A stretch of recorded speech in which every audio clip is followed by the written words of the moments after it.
अहिल्यानगरमध्ये रस्त्यावर आक्षेपार्ह मजकुरावरून दोन गटात तणाव निर्माण झाला। आक्षेपार्ह मजकूर लिहिल्यानं हा सगळा तणाव निर्माण झाला। आक्षेपार्ह मजकुरावरून अहिल्यानगरमध्ये रास्ता रोको करण्यात आला।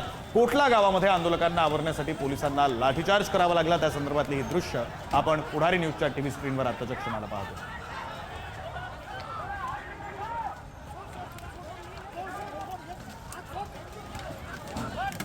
नेमकं काय घडलंय तर आधी एका समाजाकडून आक्षेपार्ह बॅनर लावण्यात आले। ते बॅनर हटवण्याची दुसऱ्या समाजाची मागणी होती। त्यानंतर ते बॅनर हटवण्यात आल्याची सुद्धा माहिती आहे। आज रस्त्यावर काही आक्षेपार्ह मजकूर लिहिल्याची माहिती आहे। त्यामुळे पहिला समाज आक्रमक झाला आणि रास्ता रोको मुस्लिम समाजाकडून करण्यात आला।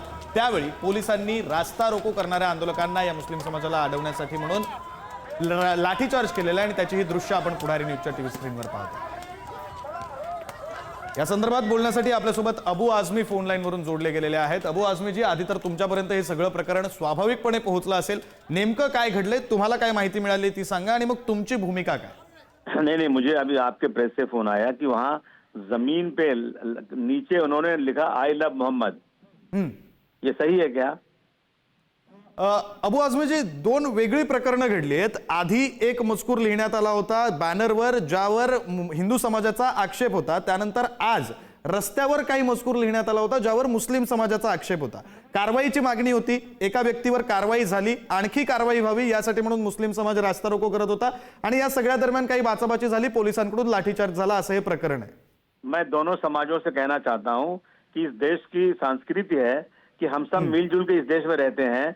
जब भी आपका त्योहार आए, किसी धर्म का त्योहार आए, तो आप चाहे आई लव मोहम्मद उस दिन बोलिए या आपको जो है जय श्री राम बोलिए या जो भी अपने भगत, जो भी भगवान का नाम है, ईश्वर का नाम है, देवी देवताओं का नाम है, इन सब की पूजा कीजिए, मानिए, परंतु किसी को चिढ़ाने के लिए मत कीजिए। मैं मुस्लिम समाज से कहना चाहता हूँ कि जब ईद मिलादुन नबी थी तो उस वक्त कानपुर में लिखा था तो केस हो गया था। इस गुस्से में लोगों ने आंदोलन किया, खत्म करिए उसको।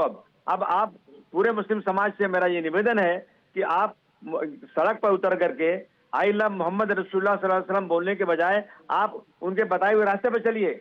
आप बताइए कि जो मोहम्मद रसूलुल्लाह सल्लल्लाहु अलैहि वसल्लम सिर्फ मुसलमानों के लिए नहीं थे, ये पूरी दुनिया के लिए रहमत बनकर आए थे। इन्होंने पैदा होने से मरने तक का इंसान कैसी जिंदगी गुजारना चाहिए, अगर ऐ मुसलमानों आपने उस पे चले हम लोगों ने, तो मैं समझता हूँ कि दुनिया में कोई भी आपकी मुखालफत नहीं करेगा। बरं अबू आझमी, आपला मुद्दा लक्षात आला। तुम्ही मुस्लिम समाजाला आणि हिंदू समाजाला, दोन्ही समाजांना आवाहन करताय की शांतता राखली जावी। अगदी तसंच आवाहन प्रत्येकाचं आहे आणि हे आवाहन समाज ऐकतील असंही आपण आशा बाळगूया। धन्यवाद तुम्ही दिलेल्या या सगळ्या सविस्तर प्रतिक्रियेसाठी।